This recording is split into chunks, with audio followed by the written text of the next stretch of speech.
if I start to listen to these people and start to let them decide how I should behave and what I should do, then this is not my life, it's theirs. I treat my career, my work here, I treat it as a job, so I don't get emotionally attached to people from here.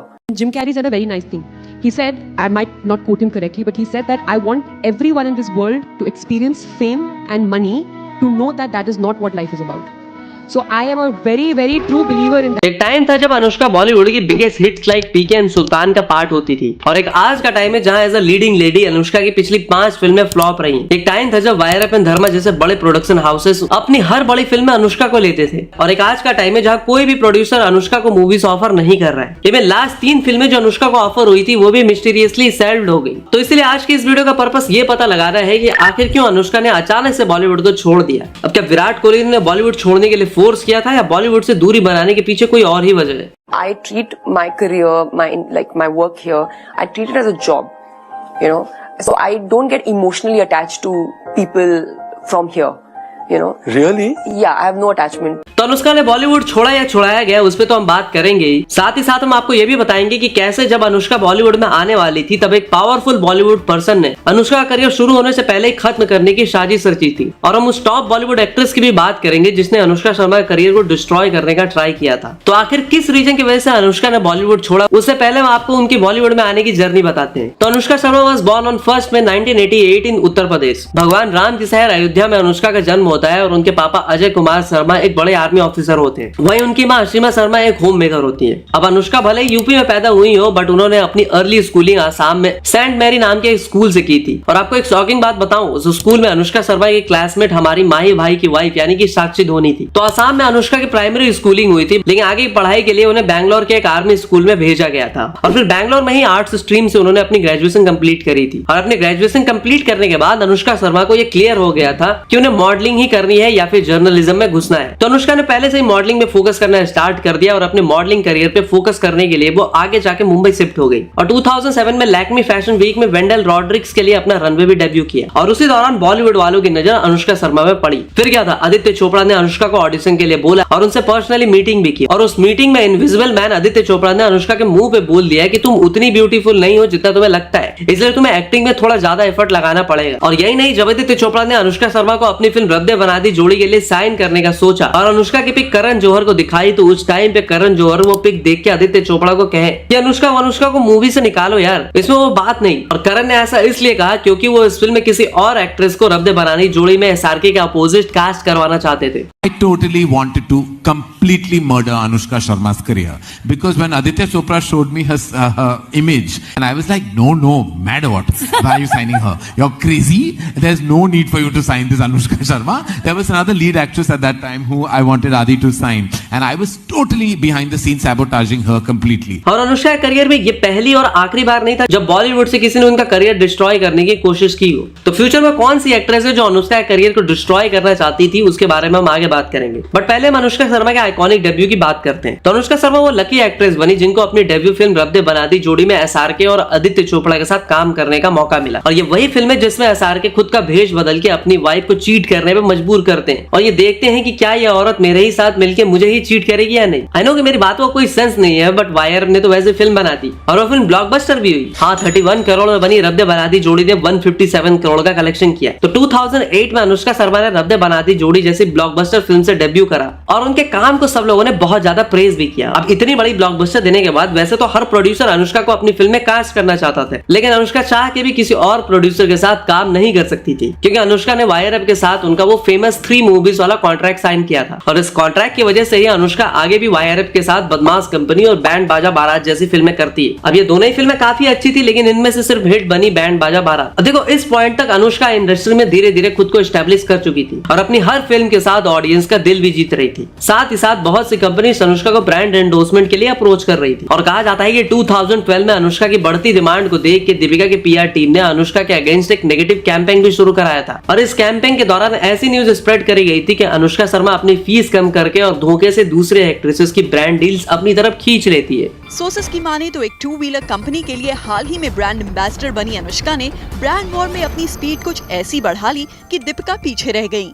कहा जा रहा है कि brand के लिए दीपिका को भी consider किया जा रहा था और जब अनुष्का को ये बात पता चली तो उन्होंने अपनी प्राइस को 1 करोड़ से कम कर लिया। जब इस न्यूज के बारे में अनुष्का को पता चला तो वो दीपिका पर इतना गुस्सा हो गई कि उन्होंने ओपनली कहा कि मुझे किसी की ब्रांड डील छीनने की जरूरत नहीं है और मेरे पास ऑलरेडी काफी सारे ब्रांड डील्स हैं। इवन बहुत से ब्रांड्स तो मेरे साथ अपने कॉन्ट्रैक्ट को रिन्यूड भी किए। और ये जो मैटर था दीपिका एंड अनुष्का का, ये यहीं पे खत्म नहीं हुआ, बल्कि एक रिपोर्टर ने अनुष्का को डिग्रेड करने के लिए अनुष्का से क्वेश्चन पूछा कि इंडस्ट्री में आप सोनम और दीपिका जितना बच क्यों नहीं बना पा रही। तो इसके जवाब में अनुष्का ने एक बहुत ही सैवेज रिप्लाई दिया। अनुष्का ने कहा कि मैं अपनी एक्टिंग टैलेंट की वजह से जानी जाती हूँ, ना कि किसी कंट्रोवर्सी और कपड़ों की वजह से। अब यहाँ इंटरव्यू में तो अनुष्का ने दीपिका की कह के ले ली, बट आगे मैं आपको बताऊंगा कि कैसे 2012 से लेकर 2016 तक अनुष्का ने बॉलीवुड को कैसे डोमिनेट करा और कैसे दीपिका जैसी एक्ट्रेस को पीछे छोड़ दिया। बट इसके बारे में हम नेक्स्ट पॉइंट में बात करेंगे। और उसके बाद कैसे अचानक से प्रोड्यूसर्स ने क्यों अनुष्का को साइडलाइन करना शुरू किया, उस पर भी बात करेंगे। तो 2008 से लेकर 2011 तक अनुष्का शर्मा टोटल 5 फिल्में करती हैं और इनमें से बस 2 फिल्में ही सक्सेसफुल साबित होती है, एक बैंड बाजा बारात और दूसरी रब ने बना दी जोड़ी। तो बेसिकली अब तक अनुष्का को मूवीज तो मिल रही थी, बट अभी भी उनका नाम बॉलीवुड की टॉप एक्ट्रेसेस में से नहीं आता था। तो फिर 2012 में अनुष्का की किस्मत बदलती है जब वो फिर से एसआरके के साथ जब तक है जान में काम करती है और सक्सेसफुल साबित होती है। एक तरफ जब तक है जान अनुष्का के लिए मिनी कमबैक फिल्म होती है, तो 2012 में अपना मिनी कमबैक करने के बाद 2013 में अनुष्का की लाइफ में 2 बड़े इंसिडेंट होते हैं। पहला तो ये कि वो खुद की production company clean slate film open करती है, जिसमें वो आगे जाके पाताल, बुलबुल, परी जैसे सॉलिड कंटेंट बनाती है। और साथ ही साल 2013 में क्लियर नाम की एक एंटी डैंड्रफ शैम्पू के एड शूट के दौरान अनुष्का की मुलाकात विराट से होती है और वो इंस्टेंटली एक दूसरे को डेट करना भी स्टार्ट कर देते हैं। अब जहां अनुष्का ने अपनी लव लाइफ में तो सिक्सर मार ही दिया था, बट अब बारी थी अपनी फिल्मी करियर में सिक्सर मारने की। और फिर क्या था, अनुष्का ने सिक्सर नहीं मल्टीपल सेंचुरीज मार डाली। तो 2012 में एसआरके के साथ जब तक जान जैसे हिट फिल्म देने के बाद 2014 में अनुष्का ने आमिर के साथ पीके जैसी ब्लॉकबस्टर फिल्म दी और फिर 2016 में सलमान के साथ सुल्तान जैसी एक और ब्लॉकबस्टर। और इसी के साथ अनुष्का यंग जनरेशन एक्ट्रेस में इकलौती ऐसी एक्ट्रेस बनी जिसने तीनों खान्स के साथ सक्सेसफुल फिल्में की। साथ ही साथ उस टाइम पे अनुष्का बॉलीवुड की top 2 production houses like Dharma and YRF की फर्स्ट चॉइस बन चुकी थी और ये दोनों ही प्रोडक्शन हाउस अपनी हर बड़ी फिल्म में अनुष्का को as a leading lady cast करने लगी थी। और जहां अनुष्का बिग कमर्शियल हिट्स दे रही थी, वहीं उन्होंने NH10 और परी जैसी वुमेन सेंट्रिक फिल्में भी करी थी और इस तरह के रिस्की फिल्मों में अपनी एक्टिंग पोटेंशियल भी दिखाया था। तो 2016 आते आते अनुष्का बॉलीवुड की टॉप एक्ट्रेसेस में शामिल हो चुकी होती है। और अगर उनकी लव लाइफ की थोड़ी और बात करें तो भैया विराट कोहली को अनुष्का इतनी पसंद आ गई थी कि Virat test and one day series finish करके और एक दिन 2016 में अनुष्का के साथ T20 खेलते हुए वो क्लीन बोल्ड हो जाते हैं। आई मीन 2016 में अनुष्का एंड विराट के ब्रेकअप की न्यूज आने लगती है और इस न्यूज के बाद ही जिन विराट फैंस को लगता था कि अनुष्का पनौती है, बट उन फैंस की खुशी ज्यादा देर टिक नहीं पाती क्योंकि ये ब्रेकअप की न्यूज फॉल्स थी। विराट और अनुष्का की लव लाइफ बिल्कुल परफेक्ट चल रही थी और इतनी परफेक्ट चल रही थी कि 2017 में 11 दिसंबर को इटली में उन्होंने 100 करोड़ खर्च करके एक एपिक मैरिज अरेंज की। बट यहाँ पे इंटरेस्टिंग बात ये है कि 2017 में अनुष्का की शादी होती है, 2018 में अनुष्का ने फिल्मों से रिटायरमेंट ले ली होती। तो अब क्वेश्चन ये आता है कि क्या बॉलीवुड छोड़ना अनुष्का का खुद का डिसीजन था